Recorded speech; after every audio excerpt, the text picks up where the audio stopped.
سیدنا صدیق اکبر نے بھی یہی وصیت کی تھی کہ میرا جنازہ پڑھ کے پھر حضور کے سامنے لے جانا اور سلام عرض کرنا۔ حضرت انس سے بھی روایت، حضرت علی سے بھی روایت ہے، حضرت صدیق اکبر کی وصیت تھی حضور کے پاس لے جانا اور حضور سے اجازت مانگنا، اجازت مل جائے تو قدموں میں دفن کر دینا ورنہ جنت البقیع میں۔ تو حضرت علی المرتضیٰ اور حضرت انس روایت کرتے ہیں کہ ایسا ہی ہوا کہ ہم نے جنازہ اٹھایا، پڑھا اور پھر حضور کے مواجہ انور کے سامنے رکھ دیا اور سارے ہاتھ باندھ کے عرض کرتے ہیں یا رسول اللہ ھذا ابو بکر یستاذنک، اے اللہ کے پیارے محبوب صلی اللہ علیہ وسلم، یہ ابو بکر ہیں، آپ سے اجازت طلب کرتے ہیں، آپ کی قربت میں دفن ہونے کا شوق ہے، ہمیں کیا حکم ہے؟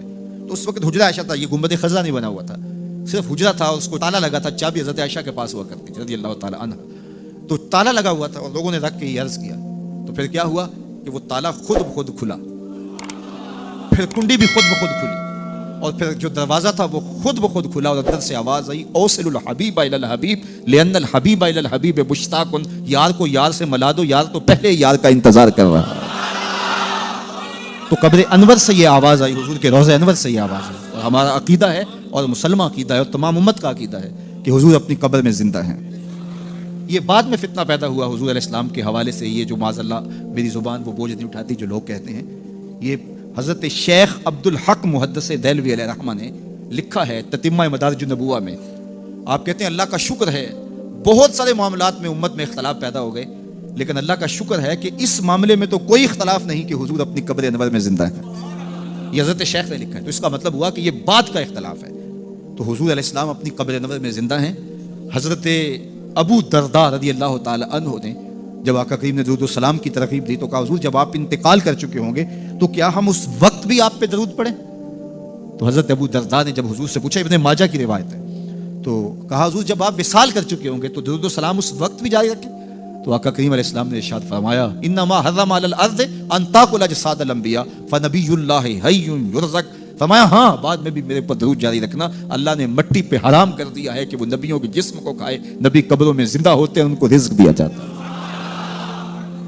میرے حضور نے کہا نا ارسلت الی الخلق کافہ، میں تمام مخلوق کا رسول بنا کے بھیجا ہوں، تمام مخلوق کا، صرف انسانوں کا نہیں، تمام مخلوق، ارسلت الی الخلق کافہ، تمام مخلوقات کا رسول ہو، تو حضور مٹی کے بھی رسول ہیں، تو کیا مٹی اپنے رسول کو کھا جائے گی؟ یہ کیسے ہو سکتا ہے؟ تو مٹی کے اوپر حرام ہے، یہ لفظ انما حرم علی الارض ان تاکل اجساد الانبیاء، اللہ نے مٹی پر حرام کر دیا کہ وہ نبیوں کے جسم کو کھائے، فنبی اللہ حی یرزق، یہ سیاستہ کی روایت پڑھ رہا ہوں، نبی اپنی قبروں میں زندہ ہوتے ہیں، انہیں رزق بھی دیا جاتا ہے۔ اس کائنات میں جتنے بھی انسان بستے ہیں ان میں سے افضل مجد و شرف کے لحاظ سے اہل ایمان ہیں۔ کفار اخلاقی قدروں میں جتنے مرضی بلند کیوں نہ ہوں، مال و دولت، شہرت، ثروت، جاہ و منصب، اقتدار، سب کچھ ان کے پاس ہو، لیکن ایک مسکین مومن کی شان تک نہیں پہنچ سکتے۔ اس لیے اس کائنات میں بسنے والے انسانوں میں سب سے افضل شخص مومن ہے۔ اہل ایمان میں سے فضل و شرف رکھنے والے علماء اور اولیاء ہیں۔ علماء و اولیاء میں سے اغیاث اور اقطاب فضل و شرف پاتے ہیں۔ اغیاث اور اقطاب کا جہاں نقطۂ عروج ہوتا ہے وہاں تابی کا مرتبہ شروع ہوتا ہے، اور جہاں تابی اپنے نقطۂ کمال کو پہنچتا ہے وہاں صحابی کا کمال اور عظمتیں شروع ہوتی ہیں۔ صحابہ میں سے جو مہاجر صحابہ ہیں وہ فضیلت والے ہیں، مہاجر و انصار میں سے جو بدر میں شریک ہوئے ہیں وہ افضل ہیں، اور ان میں سے عشرہ مبشرہ جن 10 لوگوں کے لیے حضور نے جنت کی بشارت دی وہ افضل ہیں۔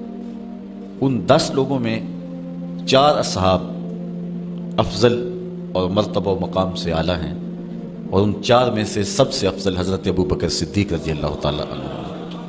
یہ ہمارا اہل ایمان کا عقیدہ ہے۔ صحابہ کے درجے متفاوت ہیں، جس طرح آسمان کے اوپر نظر دوڑائیں تو آپ کو ستارے نظر آتے ہیں، کوئی روشن، کوئی ٹمٹماتا ہوا، کوئی بڑا واضح، اس طرح اس افق پہ بھی آپ کو ستارے نظر آئیں گے۔ صداقت کے تارے بھی ہوں گے، عدالت کے ستارے بھی ہوں گے، ولایت کے، امامت کے، طرح طرح کے ستارے نظر آئیں گے، درجوں کے اعتبار سے متفاوت ہیں، لیکن حضور علیہ السلام کے تمام صحابہ کی تعظیم و توقیر ہمارے اوپر واجب ہے۔ سب سے افضل صحابی جس کو شرف ملا اور عظمت سب سے فضیلت والی نصیب ہوئی وہ حضرت ابوبکر صدیق کی ذات ہے۔ کہتے ہیں حضور کا سایہ نہیں تھا، لیکن یہ سائے کی طرح حضور کے ساتھ ہی رہے، ساری زندگی حضور کے ساتھ گزاری۔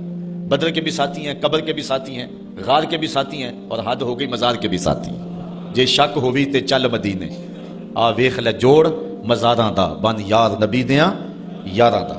حضور علیہ السلام نے ارشاد فرمایا اپنی صحبت اور اپنے مال سے جس نے سب سے زیادہ میرے اوپر احسان مندی کی ہے اس شخص کا نام ابو بکر ہے۔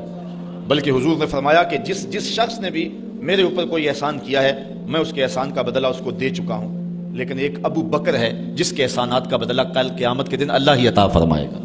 یہ صرف حضرت ابو بکر صدیق کی ذات ہے۔ حضرت عمر کہتے ہیں قال ابو بکر سیدنا و خیرنا و احبنا الی رسول اللہ صلی اللہ علیہ وسلم، کہتے ہیں کہ ابو بکر کی کیا پوچھتے ہو، وہ ہم میں سے ہمارے سردار بھی تھے، ہم میں سے افضل بھی تھے، اور حضور سب سے زیادہ جس شخص سے پیار کرتے تھے اس شخص کا نام بھی ابو بکر ہی تھا۔ سب سے زیادہ حضور ان سے ہی پیار کیا کرتے تھے۔ حضرت عائشہ رضی اللہ تعالیٰ عنہ فرماتی ہیں کہ جب حضور علیہ السلام کا آخری وقت آیا تو آقا کریم علیہ السلام نے فرمایا کہ ابو بکر کو حکم دو کہ لوگوں کو نماز پڑھائیں۔ میں نے عرض کی کہ وہ رقیق القلب ہیں، مصلی پہ جب آپ کو نہیں پائیں گے تو بے چین ہو جائیں گے، کسی اور کے لیے حکم نامہ جاری کرو۔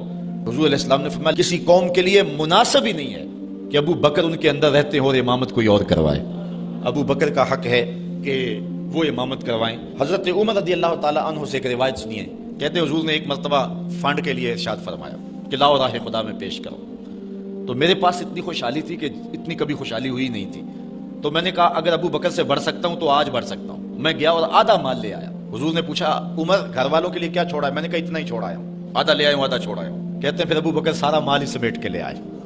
اللہ اکبر۔ حضور نے کہا ابو بکر تم گھر کے لیے کیا چھوڑا ہے؟ حضرت ابو بکر رضی اللہ تعالیٰ نے کہا اب قیت لہم اللہ و رسولہ، حضور میرے سامنے بھی آپ ہیں، میرے گھر میں بھی تو آپ ہی ہیں نا۔ وہ اپنے نام لیواؤں کو تنہا چھوڑتے کب ہیں، جہاں ہم دم نہ ہو کوئی وہاں سرکار ہوتے ہیں۔ تو کہا میں اللہ اس کے رسول کی رضا کو گھر چھوڑ آیا ہوں۔ حضرت عمر کہتے ہیں پھر میں نے کہا کہ میں ابو بکر سے کبھی بھی نہیں بڑھ سکتا۔ اللہ تعالیٰ نے ان کو شان ہی انوکھی دی ہے۔ حضور علیہ الصلوۃ والسلام کے وصال کے فوراً بعد منافقین نے بہت باریک چال چلی، مسلمانوں کی صفوں میں گھس گئے۔ بظاہر لبادے ان کے مسلمانوں والے تھے، تو انہوں نے مسلمانوں سے کہنا شروع کر دیا لو جی کہانی ختم ہو گئی، ساری رونقیں حضور کے دم سے تھیں، نمازیں تھیں، روزے تھے، لوگ اپنے اموال کی زکوٰۃ دیا کرتے تھے، حج کا اجتماع تھا، یہ سب کچھ ختم ہو جائے گا، اب کون مال خرچ کرے گا، کس نے جان راہ خدا میں قربان کرنی ہے، کوئی سحر کے وقت اٹھ کے کیوں مسجد میں آئے گا۔ بظاہر لگتا تھا کہ یہ بڑی ہمدردی اور دلجوئی سے حقیقت حال کو بیان کر رہے ہیں، لیکن اس کے اندر چھپا ہوا ظاہر تھا۔ جو نئے قبائل اسلام لائے تھے، یہ خبر جب ادھر پہنچی تو انہوں نے ارتداد کا رستہ اختیار کر لیا۔ بہت سارے قبیلے آپ پڑھیں تاریخ مرتد ہو گئے، کسی نے زکوٰۃ دینے سے انکار کر دیا، مسلمہ کذاب نے اپنی جھوٹی نبوت کا دعویٰ کھڑا کر دیا۔ حضرت صدیق اکبر کا دل زخمی ہے، کلیجہ زخمی ہے، لیکن اب اس صورتحال کا جب آپ نے مشاہدہ کیا تو آپ آگے بڑھے اور ایک اونچے ٹیلے پہ کھڑے ہوئے لوگوں کو اشارہ کیا۔ لوگوں نے جناب ابو بکر رضی اللہ تعالیٰ عنہ کو دیکھا تو ادھر لپک کے آ گئے، تو حضرت ابو بکر صدیق رضی اللہ تعالیٰ عنہ نے مختصر خطاب کرتے ہوئے آپ نے کہا لوگوں مجھے ایک بات بتاؤ، تم اللہ کی عبادت کرتے تھے کہ رسول اللہ کی عبادت کرتے تھے؟ لوگوں نے کہا کہ ہم اللہ کی عبادت کرتے تھے۔ تو کہا کہ اگر تو تم رسول اللہ کی عبادت کرتے تھے تو حضور وصال کر گئے، اور اگر تم اللہ کی عبادت کرتے تھے تو وہ آج بھی حی ہے، لا یموت ہے، اسے موت ہے ہی نہیں۔ پھر کہا جس دین کے لیے میرے اور آپ کے آقا و مولا نے اپنی ساری زندگی لگا دی، کیا حضور کے وصال کر جانے کے بعد تم اس دین کو چھوڑ دو گے؟ تو لوگوں نے کہا کیوں چھوڑیں گے؟ تو کہا پھر اٹھو اور دین کا جھنڈا لے کے پوری دنیا پہ چھا جاؤ۔ تو آپ نے لوگوں کو سنبھالا۔ تو حضرت عبداللہ ابن مسعود رضی اللہ تعالیٰ عنہ فرماتے ہیں کہ اگر حضرت ابو بکر رضی اللہ تعالیٰ عنہ کے ذریعے سے اللہ ہمارے اوپر احسان نہ کرتا تو ہم ہلاک ہو جاتے۔ اس امت کو بکھرنے سے بچایا ہے، شیرازہ متحد رکھا ہے، تو وہ ذات سیدنا صدیق اکبر رضی اللہ تعالیٰ عنہ۔ اور حضور یہ سارے اشارے دے کر گئے تھے۔ ایک خاتون آئی، کوئی کام تھا اس کو، اس نے کہا تو حضور نے فرمایا پھر آنا، تو اس نے کہا کہ اگر میں پھر آؤں تو آپ نہ ہوں. اس کی مراد یہ تھی کہ آپ وصال کر گئے ہوں. تو آقا کریم علیہ السلام نے فرمایا اگر میں نہ ہوا ابو بکر تو ہوں گے, میں نہ ہوا تو ابو بکر کے پاس آ جانا. اللہ اکبر. حضور نے حضرت ابو بکر رضی اللہ تعالیٰ عنہ کو اپنی زندگی میں مصلی پہ کھڑا کیا. ترمذی کے لفظ ہیں, حضور نے ارشاد فرمایا لا ينبغي لقوم فیہم ابو بکر ان یؤمہم غیرہ, کسی قوم کے لیے مناسب ہی نہیں ہے کہ ابو بکر ان کے اندر رہتا ہو اور امامت کوئی اور کروائے.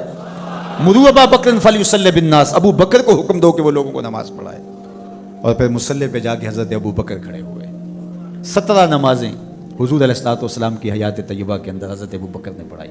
اللہ اکبر. فرمایا ما نفعنی مال احد قط ما نفعنی مال ابی بکر, مجھے کسی کے مال نے اتنا نفع نہیں دیا جتنا ابو بکر کے مال نے دیا. اللہ کے علاوہ اگر میں کسی کو خلیل بناتا تو ابو بکر کو بناتا, لیکن اللہ میرا خلیل ہے, جنہیں سیدہ کہول اہل الجنہ کہا گیا, جنت کے بوڑھوں کے سردار بنائے گئے. حضور نبی رحمت صلی اللہ علیہ وآلہ وسلم کی نیابت اور حضور علیہ الصلوۃ والسلام کی خلافت کا تاج ان کے سر پہ رکھا گیا, جن کی صحابیت کو میرے رب نے قرآن میں بیان فرمایا. اذ یقول لصاحبہ لا تحزن ان اللہ معنا, جب غار ثور میں حضور علیہ الصلوۃ والسلام سیدنا ابو بکر رضی اللہ تعالیٰ عنہ کی گود میں سر رکھ کے لیٹے ہوئے تھے. سانپ ایڑی پہ ڈنگ کے ڈنگ لگا رہا ہے اور آپ اپنی ٹانگ کو جنبش نہیں ہونے دیتے.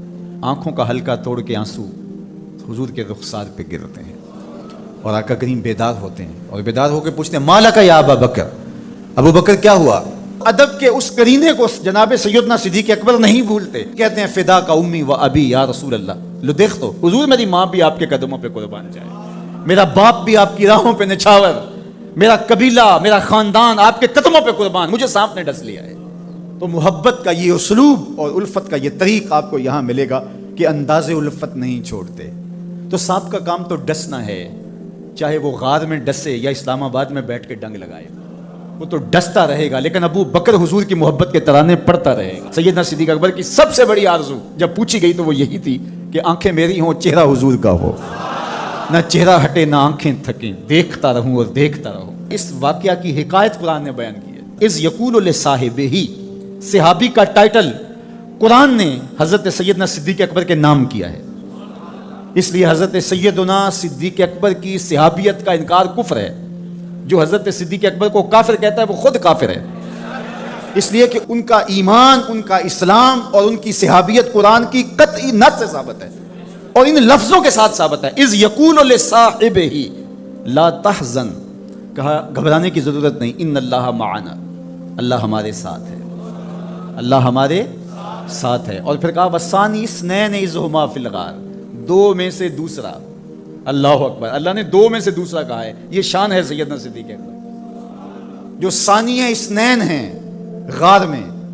اللہ اکبر. یار کہتے ہیں حضور کا سایہ نہیں تھا, لیکن جناب ابو بکر سائے کی طرح حضور کے ساتھ تھے.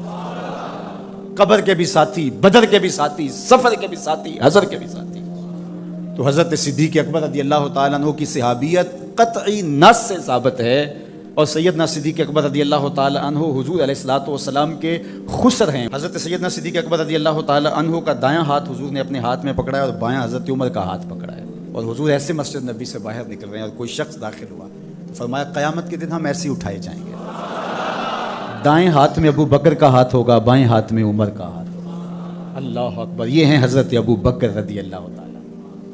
جو بدبخت سیدنا صدیق اکبر رضی اللہ تعالیٰ عنہ کے ایمان پہ شک بھی کرے وہ مومن نہیں رہتا. یہ وقت بھی آنا تھا ہمارے اوپر کہ پاکستان کے دارالحکومت میں کھڑے ہو کر کے سیدنا صدیق اکبر رضی اللہ تعالیٰ عنہ کے بارے میں ایسے نازیبہ کلمات کہے جانے تھے. استغفر اللہ, العیاذ باللہ. حضور علیہ الصلوۃ والسلام نے ارشاد فرمایا اذا رأیتم الذین یسبون اصحابی فقولوا لعنۃ اللہ علی شرکم. عبداللہ ابن عمر سے روایت ہے. حضور نے فرمایا اگر تم کچھ لوگوں کو دیکھو کہ میرے اصحاب کو گالی دیتے ہیں اور تم کہو تمہاری شر پہ اللہ کی لعنت ہو, یہ حضور نے حکم دیا کہ یہ اس کے جواب میں کہو. اور ایک حدیث کے لفظ ہیں, حضور علیہ السلام نے ارشاد فرمایا من سب اصحابی فعلیہ لعنت اللہ والملائکۃ والناس اجمعین. جو میرے اصحاب کو گالی دے اس پر اللہ کی بھی لعنت, فرشتوں کی بھی لعنت اور تمام مخلوقات کی بھی لعنت. تو یہ ملعون جو حضرت